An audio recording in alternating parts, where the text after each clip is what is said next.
record from this computer. All right, we're live, everyone. Shalom, everyone on Facebook, all of our brothers and sisters out there, and Yahuwah Almighty and Yahushua Messiah. I'm Brother Doug, as you guys probably already know. This is my sister Sadie, my sister Sally, and our sister Alyssa, and her husband is with us today, our brother. And Alyssa, what's your husband's name again? Because I think I only met him once. His name is Moses. Moses. Okay. All right. Yep.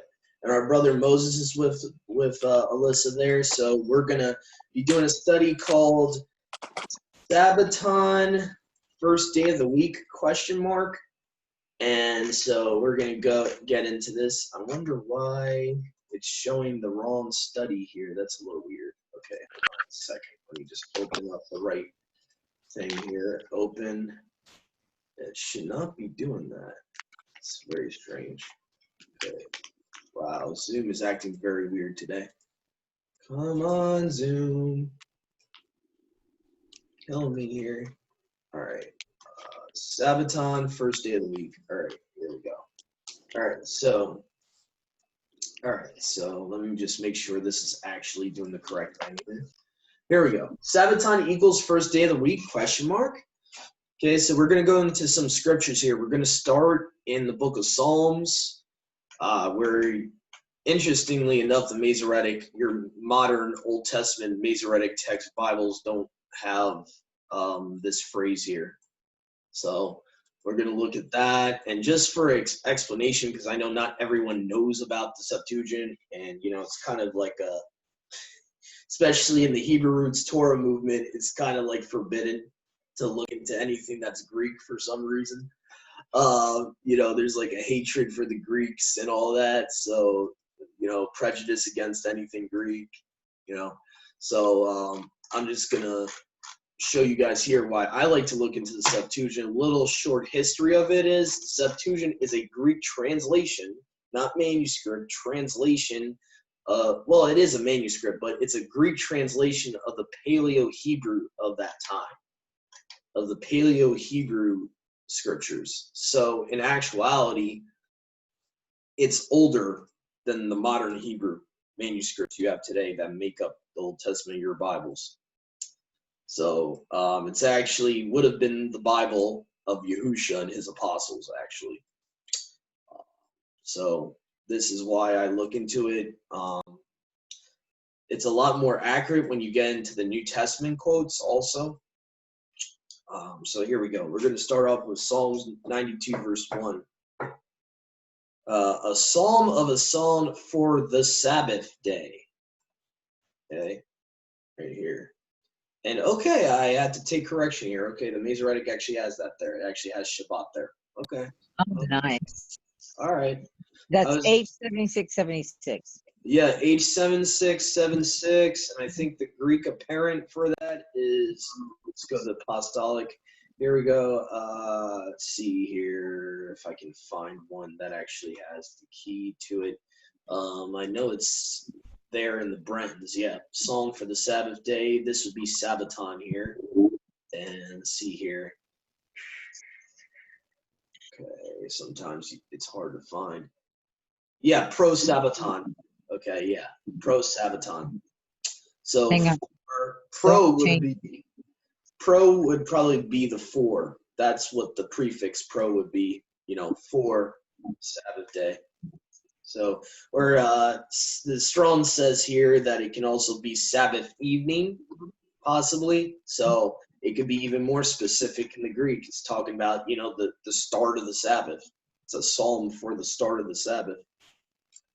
So, wow. Yeah, so that's why I'm using the Septuagint here, is because sometimes it's a little bit more specific. Let's see here. We're going to the Brentons again for Psalms 38, verse 1. I know one of these, the Masoretic, just completely has Sabbath omitted. I forget which one it is. But we're going to go to Psalms 38, verse 1.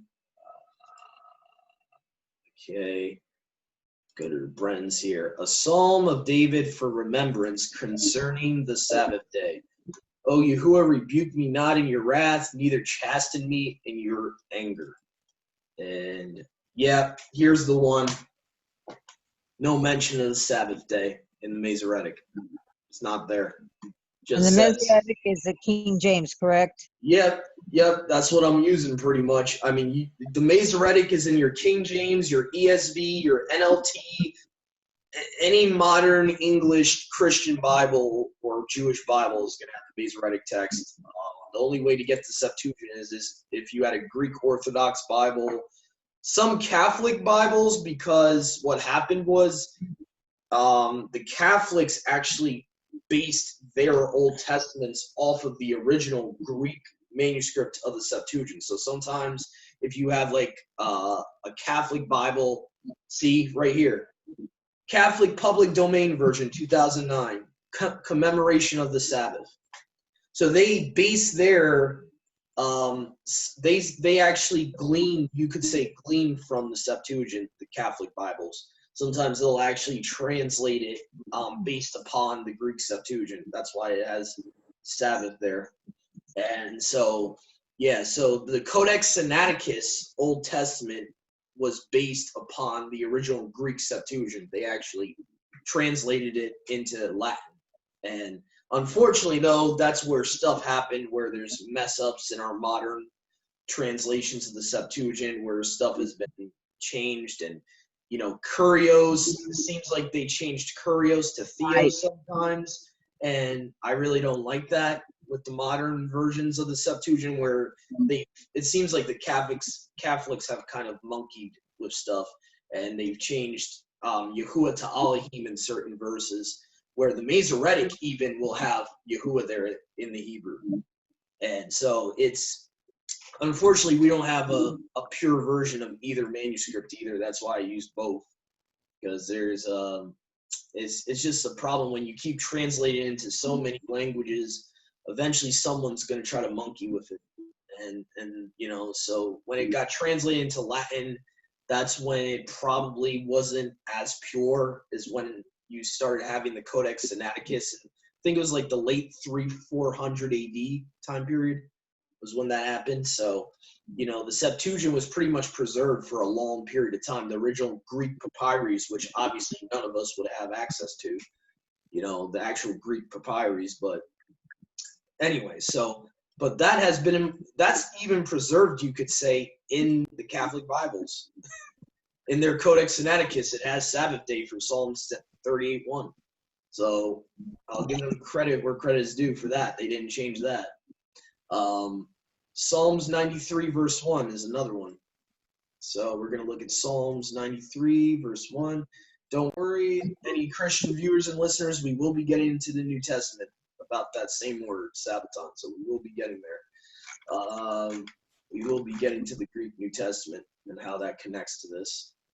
All right, so here we go. The Brenton's English Septuagint for the day before the Sabbath. So this is talking about preparation day, basically.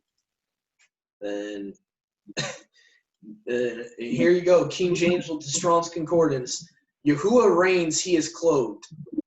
Nothing mentioning the day before the Sabbath or the Sabbath. Wow, that's a sure change. Yeah, that's just totally out of there. Okay, so are we using Sabbath, and Sabbaton is going to be Sabbaton? Yeah, that would be the word. So it should. And for some reason, some versions, more modern versions of the Septuagint, have taken it out for whatever stupid reason. The Complete Apostles Bible has it, which is a Greek Orthodox Bible. Septuagint, Old Testament, Greek New Testament. Let's see here, Son of Man Bible. No, they don't use. Wow, that's really a shame. Yeah, here we go again. Catholic Bible has it. So this is how you can tell this Codex Sinaiticus pretty much copied the Septuagint. They pretty much based their Catholic Old Testament on the Septuagint.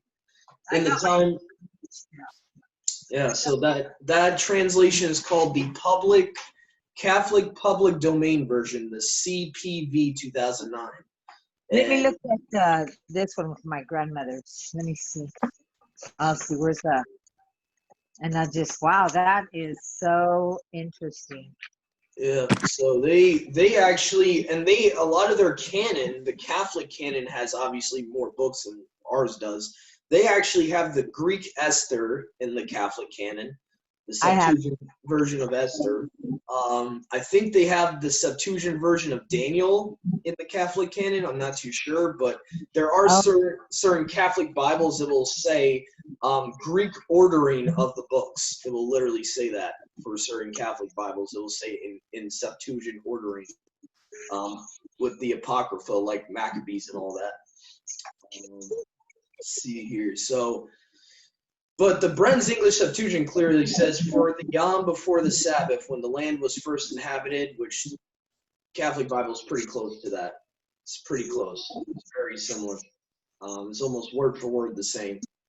So this whole phrase here, you could say even a verse is missing from the Masoretic, because it goes straight to Yahuwah reigns. In the Septuagint, that Yahuwah reigns part is actually the next verse. So, yeah, it's almost like a whole verse is missing in the Masoretic there. It's like it's not there. It's just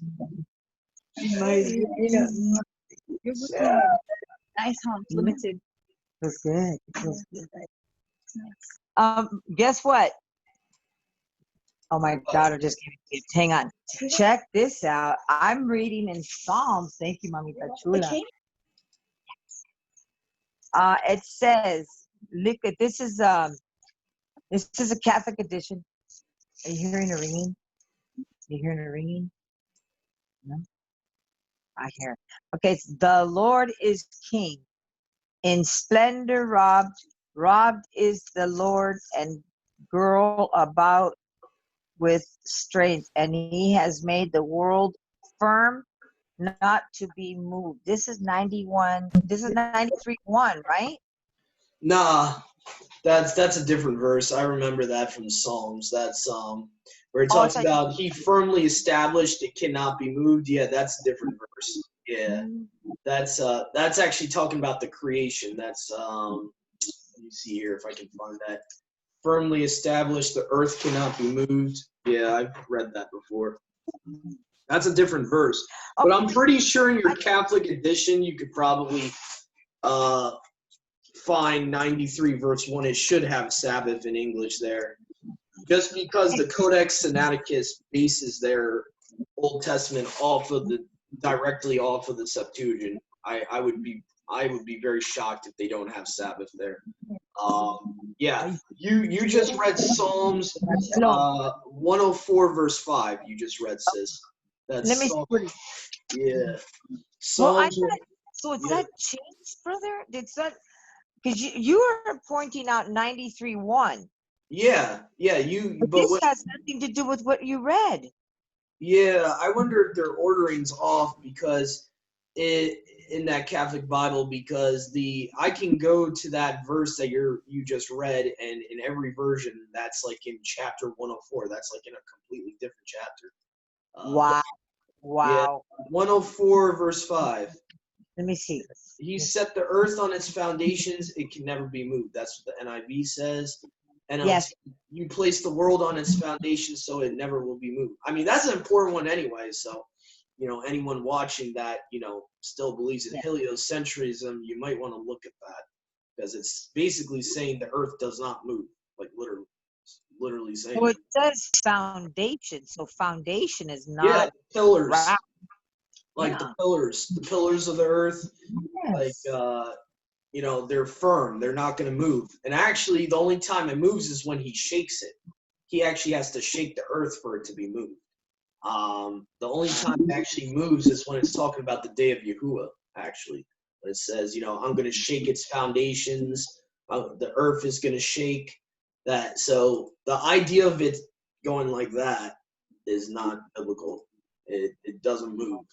The sun moves. That's why Joshua 10:13 says the sun stood still. Yahushua, son of Nun, commanded the sun to stay still. So that's that.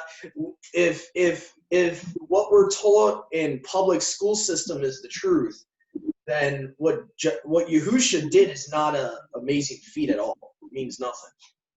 The sun stood still. Okay, well, according to mainstream science, the sun always stays still. What, you know what I'm saying? Like, so you know, you gotta pick. You can't believe in the Bible and believe in mainstream scientism. They contradict one another. They're, you know, the point of Joshua 10:13 is that he's making something stand still that doesn't normally stand still. That's like the whole point. That's really like the whole point of it.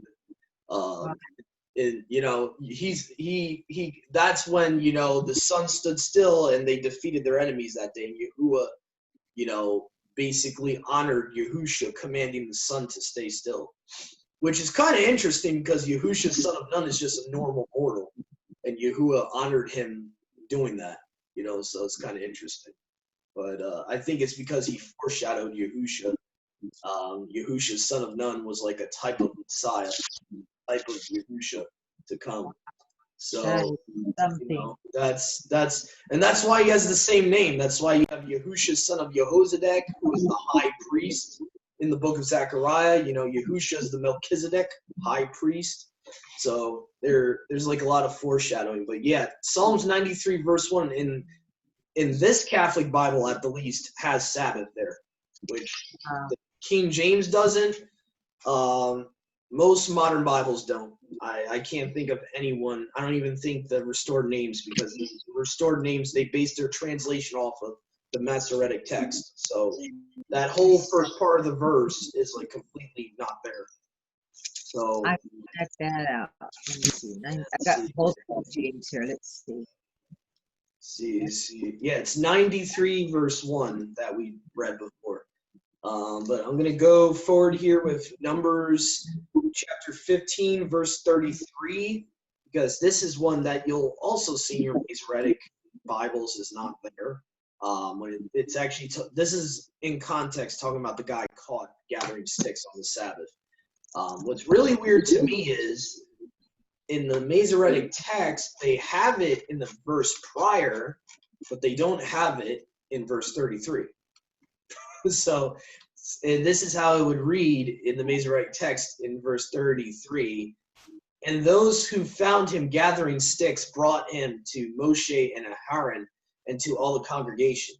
Now, if you go to the Septuagint, and they who found him gathering sticks on the Sabbath day, Sabbaton, brought him to Moses and Aaron and to all the congregation, the children of Yasharel.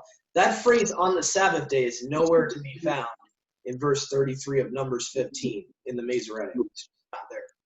For whatever reason. I mean, it doesn't make sense to me because the previous verse has it. So it's like it just makes no logical sense to me. It's just Would it be in the Hallelujahs? I don't think so. They base theirs off. I mean, the Hallelujah Scriptures is just an updated version of the Scriptures 2009. I mean, they're like the same type of Bible. So I mean, I doubt that. Wow, even the Catholic Bible doesn't have it in this verse, in verse 33, Yeah. Numbers 15. Yep. Wow. Let me So, look at that. which is weird because they're supposed to base their Old Testament off of the Septuagint. So it's like that doesn't even make sense to me. If you're going to translate the Greek text into Latin, why don't you change Sabbath in there? To me, that makes no logical sense. Yeah, I don't know why. Stupid. Is that yours? Yeah, that's my fault. Anyway, here we go. So, like we said before, I don't want to beat a dead horse. Verse 32 in both has Sabbath day, but the verse 33, for whatever reason, the MT lacks Sabbath. I don't know why. It's very weird. Now we're going to go to Revelations 1:10, which this is one of the clear, most misunderstood old, translations of the Greek into English here. And this pretty much, I think, was deliberate, in my opinion. This was completely deliberate. Revelations 1:10 here. I'm going to be reading from a modern English Bible to show you the difference here. So, let's see here. I was in the Spirit on the Lord's Day. So this is where Christianity will get the idea of the Lord's Day, okay? Okay, so obviously to me, it's kind of like the idea how you got, to give an example, this would be an idea of basically how Exodus chapter 6:3 in certain Bibles will say, they did not know my name Yahuwah was not manifested to them. But other versions will say, wasn't my name manifested to them? They're just rewording it. They're rewording it for their own bias, for whatever reason, from the Greek into English. They're rewording it in a way that promotes a Sunday keeping. That's why they're doing that. If you go into like a restored name version of that scripture, it will say, I was in the spirit on the day of Yahuwah. Now, if you do a search, and I'm just going to do this really quick for people that don't know about the day of Yahuwah to show you why it's important to understand this context of this verse. We'll go to Blue Letter Bible here just for simplicity. Okay. All right. Now type in, and you can do this if you have like, my sword or any Bible app you have on your phone. Just type in the day of the Lord, okay? You're going to find out every time this phrase is used in the Old Testament, it's talking about the day of his wrath, okay? It's not talking about the first day of the week. For the day of Yahuwah of armies shall be upon everyone that is proud and lofty, upon everyone that is lifted up, and he shall be brought low. I mean, we don't even have time to go through all these Old Testament scriptures that use the same exact phrase that's used in Revelations 1:10, but you can get the idea, especially from the prophets. You can get the idea, okay, what this actual day is. Okay, it's talking about the day of Yahuwah destroying the wicked. The majority of the wicked that are living on the earth in those days are going to be destroyed. There's going to be like a small remnant that will be left over after the day of his wrath, that he will give a second chance and give them an ultimatum to either serve him, according to Zechariah 14, chapter 14. It says that those that are left over who came up against Jerusalem will come up to Jerusalem and worship the King, Yahuwah of armies, or Yahuwah Almighty, depending on if you look at the Masoretic versus the Septuagint. Septuagint would say Yahuwah Almighty. To worship him at the Feast of Tabernacles. If they don't do that, they're added to the rest, according to the Septuagint. So when you see the phrase on the Lord's Day, that phrase is nowhere to be found in the Old Testament. Nowhere. Okay, now the day of the Lord is in your English Bibles. Okay, so all they had to do was reword that phrase. That's all they did. They just reworded the phrase to make people think that there's this thing called the Lord's Day. That, now that's the new Sabbath and all that. When in actuality, there's no such thing as the Lord's Day. The Sabbath was never changed. And so, yep, go ahead, sis. Okay, so in order for them to write a scripture and call it whatever they want to call it, like the King James, whatever, they had to have changed 2,500 words. Mm-hmm. To call it their own. So is this kind of also what they were doing to be able to claim it as their written scriptures? I don't think so. I think it was deliberate, because Okay. if you look at every modern Bible out there, every English Christian translation, all of them use the same rewording on the Lord's Day, Like they'll use the same exact wording. So I don't think that has anything to do with a copyright issue. That's like just completely, they have a bias. Just like we're going to get to in the Greek New Testament, how they have a bias not to translate Sabbaton correctly. It's the whole agenda to rest on the first day instead of the seventh day. That's their whole agenda in Christianity, especially the Catholic Church. So, but if you look at the restored name King James, it says on the day of Yahuwah. The day of Yahuwah is the day of his wrath. That's the day of Yahuwah. Same thing, ISR. Okay, so really it's the English Christian Bibles that do this. That put the Lord's Day. All they had to do was reword it to promote a doctrine like that. So they figured, all right, let's just reword it. That way people think that you're supposed to rest on the quote unquote the Lord's Day. So, I mean, the only Bibles that really fix it are the restored name versions, like the Hebraic Roots Bible, the restored name King James, the ISR, the Son of Man. Okay, yep. See? And the Son of Man Bible actually has a note here. I was in the Ruach on the day of Yahuwah, Judgment Day, Joel chapter 2. Yep, go ahead, sis. I see you got your hand up. Or maybe that was from before. That was before. That was from before. Wow. But that just kind of like just puts it all in place because there is a wrath coming that people don't realize. And these guys are constantly using this. I mean, hopefully people would wake up because time is short and no one's promised tomorrow. So the day of the Lord can come to anybody, any day, right?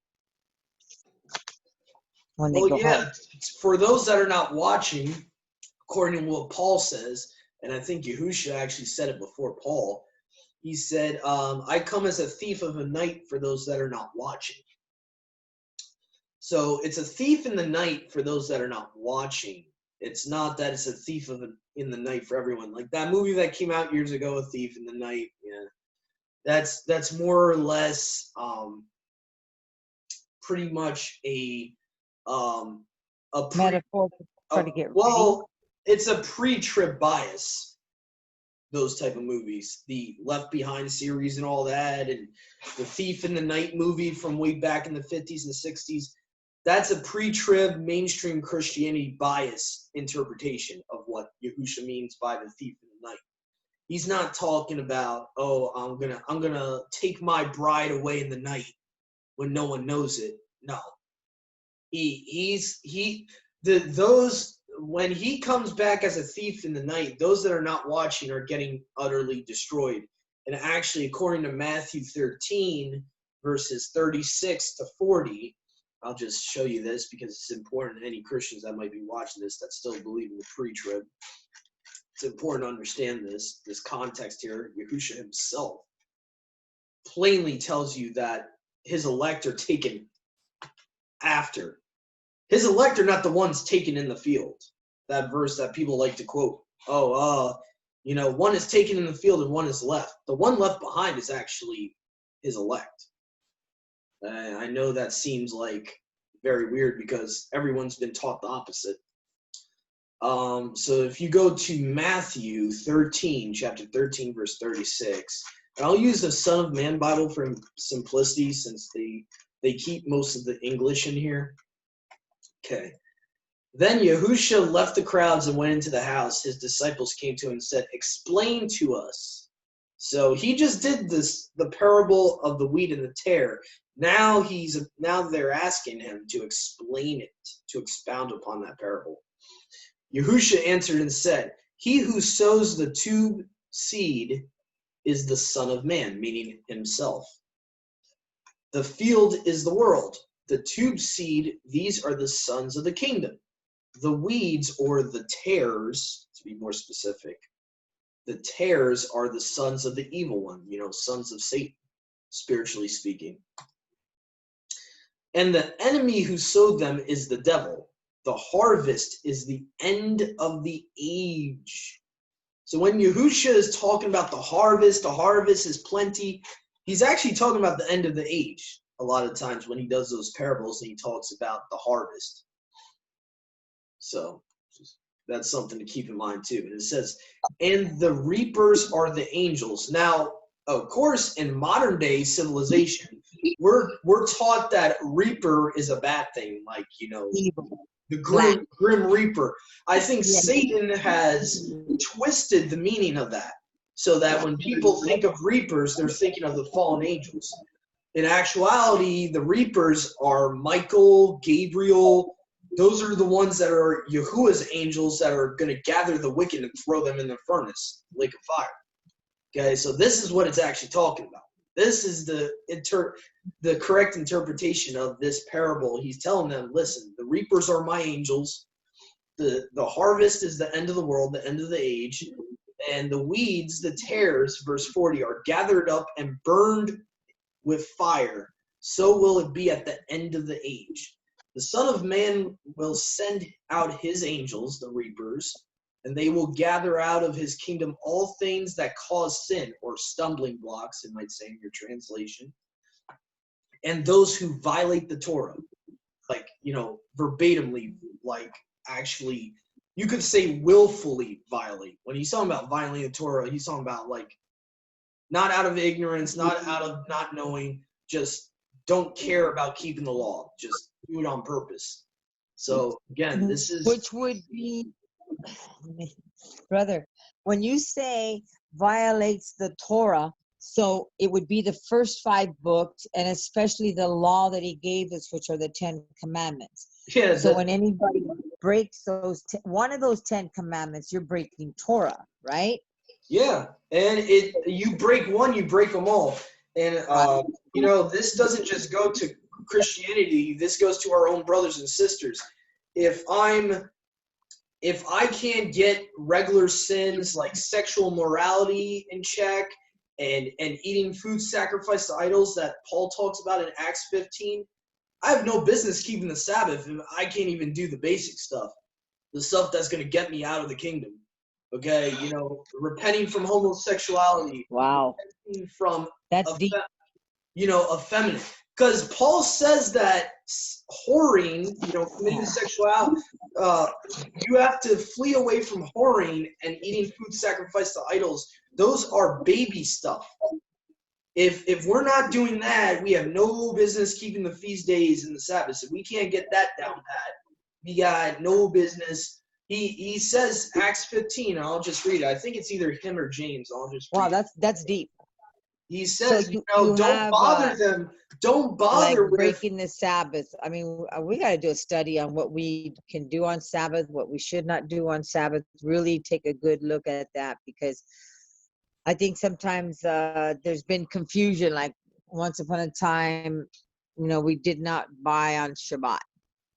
And then somebody said, oh, it's okay because, commerce still goes as long as you don't break Shabbat and you don't have your maid servants break Shabbat. You can still go and get, like, if you needed, let's say challah bread, and we knew somebody sold challah bread and we were going to break bread and wine. So we went and picked up challah bread and take it to the temple, to the congregation. And so we were a little free, but not to go like deep shopping, but something was lacking, it was okay to go.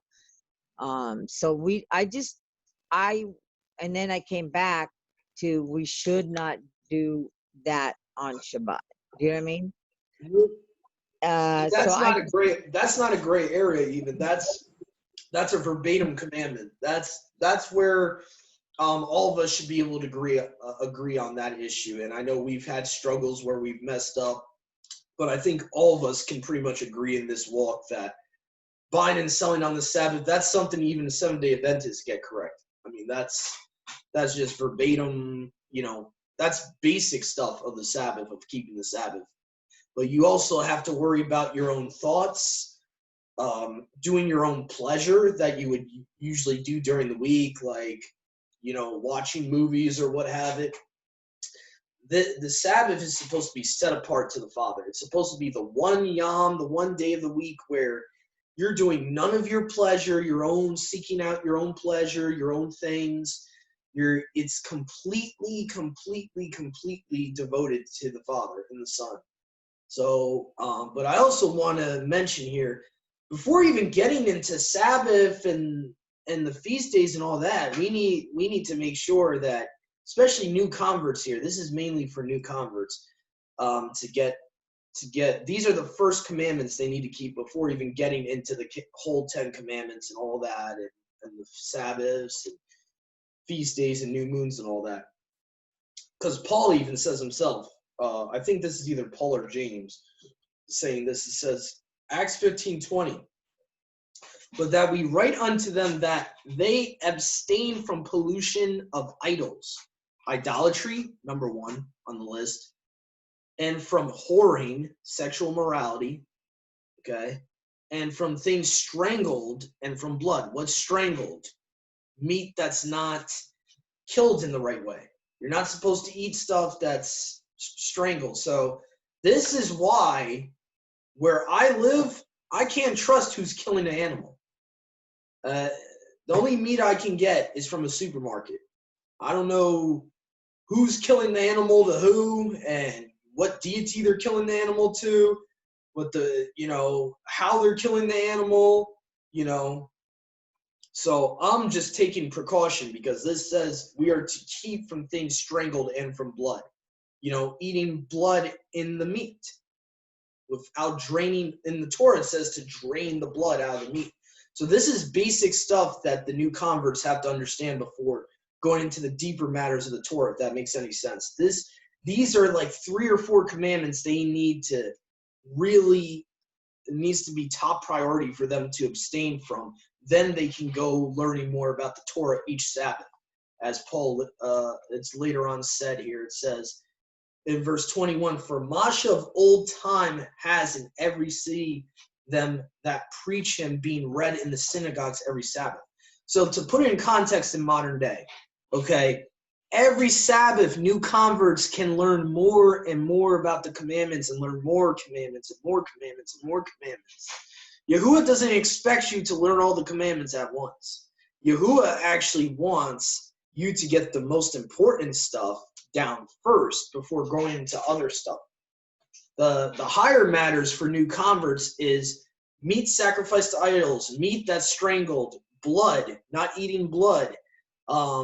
These are things we have to be teaching new converts they need to focus on that first before going to the Sabbath and the appointed times and the tzitzis and all that. So that's just something I just wanted to point out there in Acts 15, 20, 21.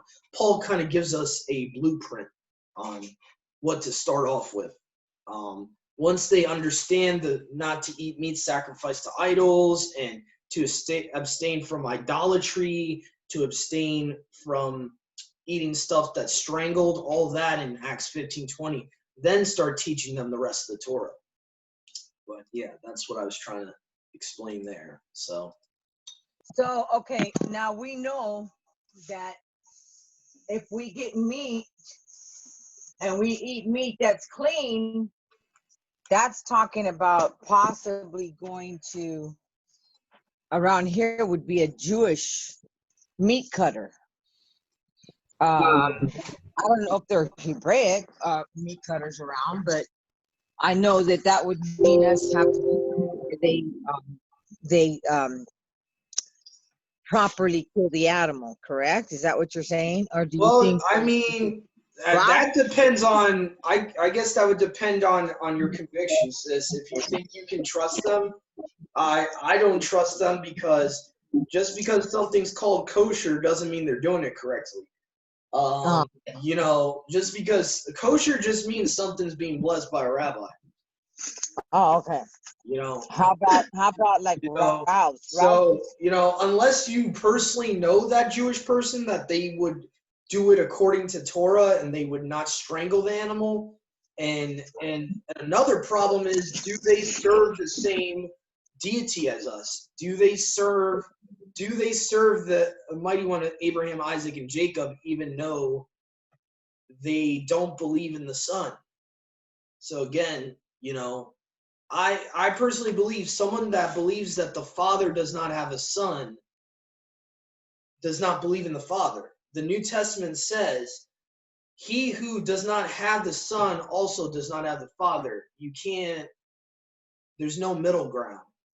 You don't accept Yahusha, you don't have Yahuwah. So essentially, when you go to a meat market, a kosher meat market, you're getting meat that if it's been killed by a Jewish person, it's been killed by a Jewish person that worships Hashem.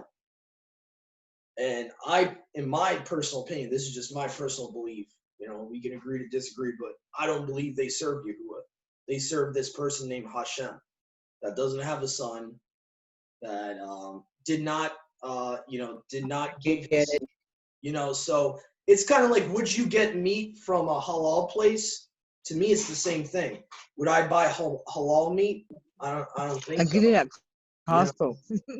I don't buy Muslim meat. I don't do that. That to me, they going in and out for me, my connection. But I Yeah, so like that's a tricky one because certain people have different convictions on that, whether it's okay to do that. I personally don't believe so, in my opinion. That's just my opinion. I don't go to kosher delis or halal delis, mainly because they don't accept the Son. And those that don't accept the Son cannot have the Father. So let me see here. So now we're going to go to the New Testament with the Sabbaton, getting back on topic with Sabbaton, and why Christians have been deceived into believing they're supposed to go fellowship on the first day of the week because of the way the English translators have done this. So first we're going to go to Matthew 28, verse 1, and one of the excuses they'll use is that he resurrected on the first day of the week. So we're going to look at that. It says, and I think I'm going to use the Complete Apostles Bible here. Let me see here. Or actually, let me see if I can find one that has it correct. Here we go. So the Apostolic Bible Polyglot says, and late on the Sabbath, Matthew 28:1, Sabbaton there, late on the Sabbath, in the evening on one of the Sabbaths, came Mary Magdalene and the other Mary to view the tomb. And what you got to understand here is during the week of Passover, okay, there are 2 Sabbaths in the week of Passover. So you have 2 weeks, two Sabbaths in that 1 week. That's why it's talking about one of the Sabbaths, if that makes any sense. That's why it's saying that. So now we're going to go to the next one and go to Mark chapter 16, verse 2. Okay, and Mark 16, verse 2. So what they did was, instead of one of the Sabbaths, these English translators of modern Bibles have translated it in these verses as first day of the week, which Christians think that gives them credence to keep the Sunday as their Sabbath, even though nowhere in Scripture it says that they're allowed to do that. Mark 16, verse 1 in the Apostolic Bible Polyglot 2006 says, and the elapsing of the Sabbath, meaning the end of the Sabbath, Mary Magdalene and Mary, the one of Jacob and Salome, bought aromatics that having come, they should anoint him.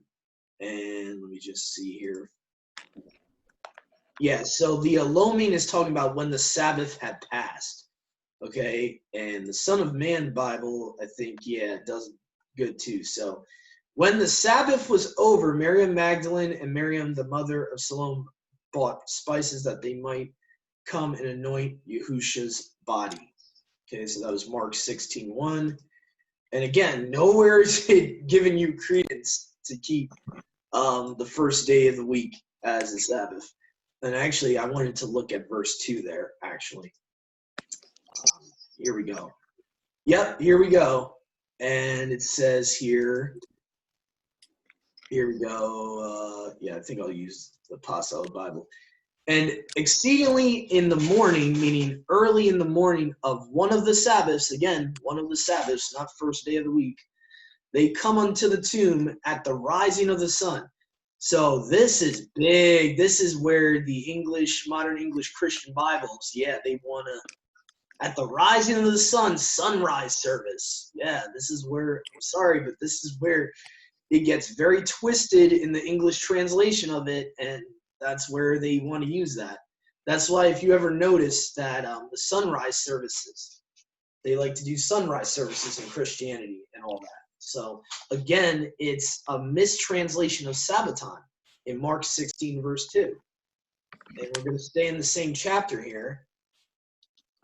Verse 9. We're going to go down 7 verses in this chapter, and then we're going to look at verse 9 here. Okay. All right, here we go. And it says, Yahusha appears to Mary Magdalene. And it says here, and having risen in the morning on the first of the Sabbaths, he appeared first to Mary Magdalene, from whom he had cast out 7 demons. So again, the Greek Orthodox Bible actually gets it correct. It's amazing. Like, it's kind of funny. Like, right there, you have a regular modern English translation that actually does that correctly. The Apostolic Bible Polyglot. So again, if you got an ESV, KJV, even an ISR, I'm going to say first day of the week because no one decided to fix it, unfortunately. Shalom, Marie. Shalom, Dennis. I see you guys joined us. So we're just doing a study about the Greek word Sabbaton, which is in English Sabbath, and how it's been mistranslated in our Greek, from the Greek New Testament into English as first day of the week. Okay, so we got here Luke 24, verse 1. Here's another instance where they deliberately, and to Sadie, this is why I say, Sister Sadie, has nothing to do with copyright. When they're doing this that many times, this is just straight up blatant. And this is really just to promote Sunday worship. That's what it is. So in the But Greek, yeah, so many of them don't know this truth, you know? That's what's sad about it, because the church has been lied to. And they don't know how to do this research. So we got to pray that Abba would instruct them, because, wow, this is big. yeah, this is why Protestants are following the Catholics, because they're trusting what the Catholics have done with these English translations. I guarantee you the reason why almost every Christian Bible has its same first day of the week for that Greek word is because the Catholics started it. And no one ever decided to fix it, even though the Greek literally says Sabbath. It says Sabbaton. I mean, I don't know how you get first day from Sabbaton. So, I mean, that's they're just continuing the tradition. And, all these translators are going to be held responsible. And the Son of Man Bible I really like, because when it's talking about a high Sabbath, they actually give you like a footnote here in the verse, like commentary. Okay, Luke 24, verse 1 on the Son of Man Bibles concerning the resurrection, very important. So this is showing that there's no such thing, says at daybreak during the first of the Sabbath weeks, counting the Pentecost, they came along to others to the tomb, bringing the spices which they had prepared. So again, this is, and if you look at the Greek Orthodox Bible, it just says, and one of the Sabbaths they came unto the tomb, bringing which they had prepared aromatics, and some others with them. So again, it's one of the Sabbaths. You have the Sabbath following, most likely it was probably it was the Sabbath following. I actually disagree with the Son of Man Bible. I don't think it was counting Pentecost. This would have actually, well, technically it is counting Pentecost, but it's not a Sunday. It's counting Pentecost from the weekly Sabbath of the Passover week. So I would disagree with the Son of Man Bible on that one. The footnote they try to give there. I think the Apostolic Bible Polyglot does it better. It just says, on one of the Sabbaths, dawn at deep, they came unto the tomb, bringing which they prepared aromatics, some others with them. So basically, it's the weekly Sabbath that this is happening, because you have the Sabbath of the first Yom of unleavened bread, and then you had the regular weekly Sabbath. So what's happening is the resurrection happened on a weekly Sabbath. In the modern Gregorian calendar, they would call it Saturday. Okay, so he did not rise on the first day of the week. I do not believe he rises on the first day of the week. And I believe that's proof of it from the Greek there. So the main thing to understand, if any Christians are watching, is if you look at Passover in the Old Testament, the commandment of the week of Passover, or the week of unleavened bread is what it originally was called before the Yahudim tradition of the AD time period changed the name of the week of unleavened bread to the week of Passover. That's why today they call it Passover, the whole week. Basically, the commandment was that you have 2 high Shabbats within a week, and you also have a weekly Sabbath. That's why in the Greek it's talking about one of the Sabbaths, if that makes any sense. So again, John 20, verse 1, this is another one where they put first day of the week. Again, so to me, it's too many occurrences, Sister Sadie, that this could be just a copyright issue when almost every translation does it. So if that's the case, they should be in copyright infringement then, because they're copying every Bible since the King James or previous has done it. So that, you know, they would be copying one another technically. So see here, the Apostolic Bible Polyglot says here in John 20, verse 1, but on one of the Sabbaths, Mary Magdalene comes in the morning, still early in the morning when it's still dark. You know, there's that transition period early in the morning, the early hours of the morning where it's still pitch dark out, unto the sepulchre, and she sees the stone having been lifted from the sepulchre. Okay, so now she saw the stone lifted from the grave. It's no longer sealed. The grave is no longer sealed because Yahusha's out. Okay, so he resurrected literally early in the morning on one of the Sabbaths. So again, then now we're going to really get to the heart of this here. Acts 20, verse 7. Okay, and these two cross references we're going to get with Paul are pretty important ones, because this deals with,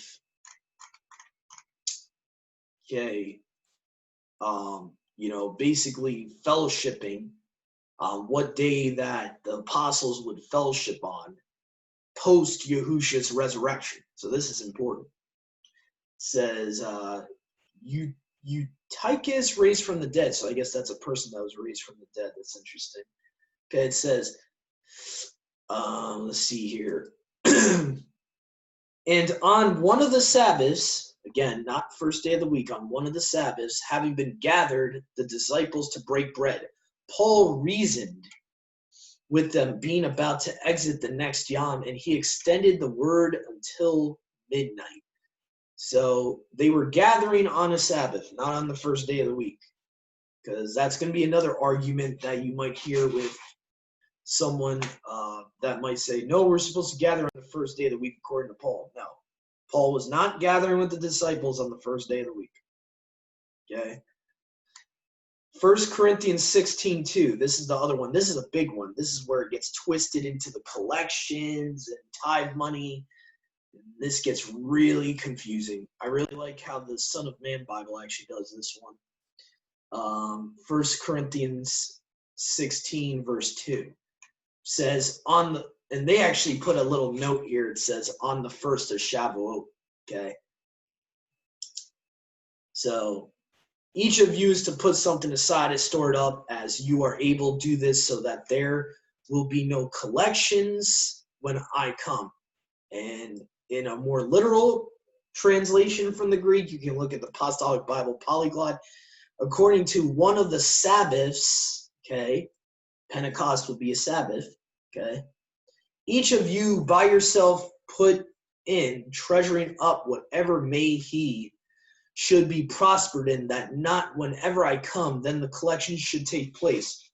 What we also got to understand is, historically speaking, the Levitical priesthood was still in. We're not at 70 AD yet.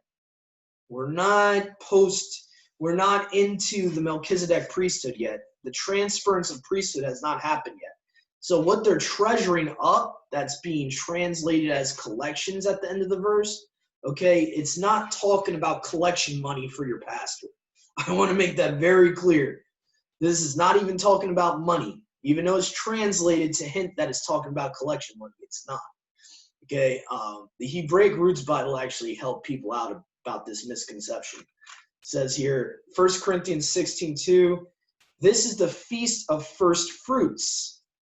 The time element around Paul's letter is Passover. 1 Corinthians 5:6-8, he is stating to start to collect for the poor, set apart ones, okay? Tithing to the poor, okay?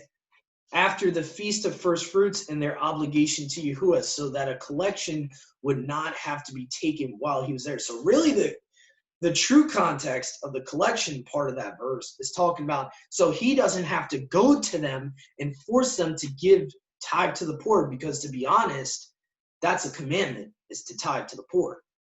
Okay, so that's what he's actually talking about. So that's the context there. There's nothing in this context that would promote a normal weekly collection all year long. And that's something I wanted to point out for our Christian viewers and listeners of this channel. There's no commandment in the scriptures that says, go give your pastor tithe money every Sunday. There's no commandment that tells you to do that. Matter of fact, the tithes were never money. They were crops, they were livestock, okay? The storehouses was where you put the fruit of your increase to tithe to the Father. When the Levitical priesthood was in, the 3 times in the year you would appear before the Father, not appear before him empty-handed. The context of that is that all the males would have to go to Jerusalem, go to the temple, and give the festival tithes. And, you know, other tithes throughout the year, they would have to go to the temple too. So that's something I wanted to make clear. Thank you for, oh, whoops. No, we're not done yet. Thank you, Yahuwah, for reminding me. There's one more cross-reference I would like to get to show why this study is very important. In the Masoretic text, you don't get this in the book of Amos for whatever stupid reason. I don't understand this why, but they leave this part of the verse out. Let's see here, Amos 6 verse 3. I'll read it from the Masoretic first. It says, I have a quick question. Yeah. What is the difference between, like, when you go into some restaurants and you see, like, people put food next to, like, Buddha and stuff, but yeah, we're doing the same thing to our God. We're giving money and food as well. Well, I would say the difference with food being presented to idols is, well, they're being presented to statues that are not deities, and that are demons, even according to Paul. And that's one of the main differences. The other main difference is we're not presenting food literally to an inanimate object. We're giving thanks to Yahuwah who dwells in us. The set-apart spirit is the Father. He's dwelling in us, and we're giving thanks to him. I mean, we're in a Melchizedek priesthood right now. We're not supposed to be presenting food to any altar or anything like that.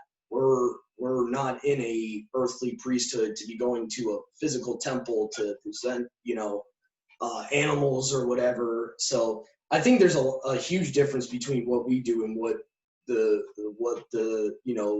pagans and Hindu people do. They actually literally still do what the heathen did back then. We see in the Old Testament, they literally present food to inanimate objects. And they some of them actually will bow down before the object. They'll acknowledge that that's their mighty one, that's their deity, that's their God. So that would be my answer to that. We're not presenting food to a statue or inanimate object. When we break bread, we're giving thanks. We're saying a prayer to the Father. We're giving thanks to the true living Elohim, that there is no similitude or image was ever given to us to offer food to, vice versa. Unfortunately, the confusion comes is where in the Catholic Church they've taken that and attributed it to the Creator, and they've taken a false image and attributed it to the Creator and make it look like it's okay to bow before an inanimate object. So that's where the confusion comes in, why a lot of in Christianity you really don't have that discernment that what we're doing is wrong. So to your comment, I would say, yeah, Catholics are doing exactly what the Hindus are doing. And they might not be presenting food straight to a statue, but they're kissing the foot of a baby Jesus. That's just as bad. You're kissing a doll. When you see the Pope do that, that's pretty much the same thing as, worshiping an idol. So, I would say that, when we give thanks to the Father, we're giving praise to him, and the bowls of our lips are the only offerings, I believe in the Melchizedek priesthood that we literally could give to the Father. So that's the difference. And back then in the Levitical priesthood, they would go to the temple and present it to the Father, and there would be no image there that they would put on the altar. It would be a straight, regular altar that they would sacrifice the animal on or give the crops of their increase to, acknowledging to the Father that he's the one that gives us our increase. So, in my opinion, it is a lot different. I appreciate it. I was just curious. Oh, yeah, no problem. I wanted to clarify it. Yeah, but there is a huge difference. And that, I'm glad you brought that up, Moses. That's why I don't go to buffets. I'm glad you brought that up. That's exactly, because I'll tell you what, a lot of the Chinese buffets, all you have to do is walk in the door. You'll see a plate of food right next to a Buddha statue. I ain't playing that game, because you don't know. And a lot of people say, well, they didn't say it was offered to idols. A lot of people like to use like Paul's letters and twist it. Say, well, as long as they don't tell me it's offered to an idol, I can eat it. And I'm not trying to play that game. To me, that's playing with fire. I ain't trying to play that game where they try to find loopholes to, I understand our brothers and sisters, sometimes it's hard to give up the buffets, but, I love my Father more. And honestly, I don't miss going out to buffets and eating at buffets anymore where, you have food offered to statues and all that. Yeah. All right, so here's the last verse here in Amos 6. This is another place where the Masoretic just completely doesn't have Sabbath mentioned, which is very weird. It says in the ISR 2009, you who are putting off the yam of evil, yet bring near the seat of violence. Okay, so it stops there. In the Septuagint, it says, you who are approaching the evil day, who are drawing near and adopting false Sabbaths. And if you look at the Greek here, Sabbaton, G4521. So again, and it even tells you right here in the Strong's Plus, of Hebrew origin, H7676. So whatever happened when the Masoretic text was created, which was, by the way, our Old Testament and our modern Bibles are like, the Masoretic text that it's based on, that's 1,000 years almost after the Septuagint. So pretty much they were actually omitting stuff. It seems like they were completely just taking stuff out of verses for whatever reason. Can you repeat that again? 1,000 years after? What did you say? Yeah. AD time period was the Masoretic text. Let me see if I can find that real quick. I can find it on Encyclopedia Britannica real quick for people that want to see the proof for it. Let's see here. And what I'll do is I'll put one tab for the Masoretic text, Encyclopedia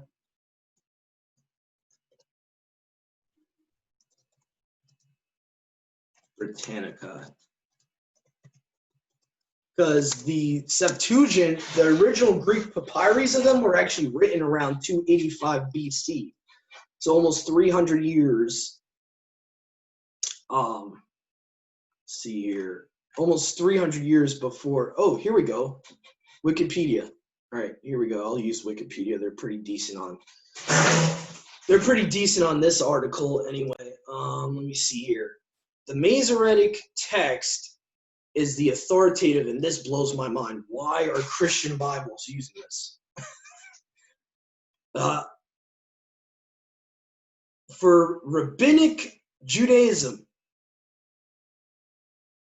is the authoritative Hebrew and Aramaic text. So it's not even purely Hebrew. It's not even purely modern Hebrew. Some of it is actually Aramaic. Text of 24 books of the Tanakh for rabbinic Judaism. It's only authoritative, according to Wikipedia, for rabbinic Judaism. The Masoretic text defines the Jewish canon and its precise letter text and vocalization and accentuation known as the Masorah. Okay? Yeah. So basically it means the traditional text in plain English. And so here we go. It says, let's see, it says, it was primarily copied, edited, notice how it says edited, and distributed by a group of Yahudim known as the Masoretes between 7th and 10th centuries of the Common Era, aka Addo Dominion. Okay, so you're talking about the 10th century of AD. Mind you, 1st century AD is when Yahusha resurrected and ascended to heaven. Just think about that for a second. Okay, 10th century AD. So you're talking about 8 to 9 centuries after Yahusha's ascension. It was written. So yeah, it's 1,000 years removed from the Septuagint that was written 200 to 300 years before Messiah's birth on earth. I mean, that's why there's such a difference. 2 completely different time periods. And you had, one was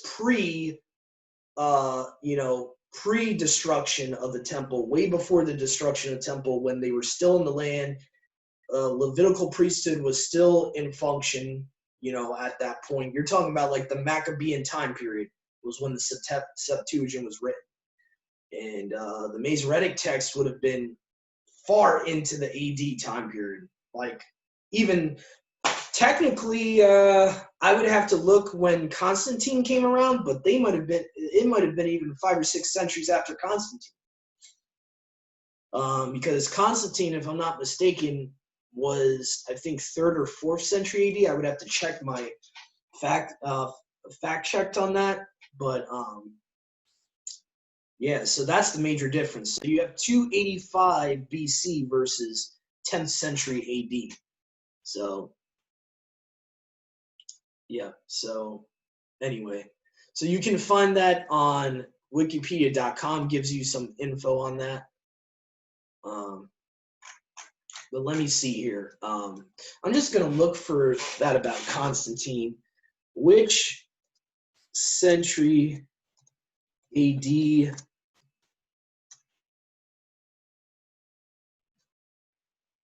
did Constantine live? I kind of want to get a decent idea, like what time period it would have been around. Okay, so let's see here. Constantine was around 272 AD, and he went all the way to 337 AD. So most likely Constantine was around like 2nd century AD. Probably 2nd to 3rd century. So you're still talking about a while. So even a while after Constantine, before you had that Masoretic text that our Bibles are based off of. So that's the point, is that, yeah, that's the reason you have so much differences. There's a huge gap of like 1,000 years between the 2 manuscripts. So anyway, so Amos 6:3 says, drawing near and adopting false Sabbaths, and that's what the Masoretic text is lacking. So, which we see today happening. A lot of different calendars, a lot of different, days of the week that people are keeping the Sabbath. Certain people are keeping, Sabbath on the middle of the week, and, vice versa. So, seems like, what has been is what shall be. What has been done is what shall be done. There's nothing new under the sun. So anyway, so thank you for joining us today. I think this is going to be the end of our study. If there's any Christians or anyone that is new to this stuff that has any questions, you can contact us. We have a Facebook group page where I put all of our studies and where people can message me and get in contact with us. And if there's any brothers and sisters that would like to fellowship us, just please reach out to us on Facebook, or if you want my email, I can give it. So thank you for joining us today, and have a great rest of your day. Shabbat Shalom. Shabbat Shalom. Live stream. Shabbat shalom. Shabbat Shalom.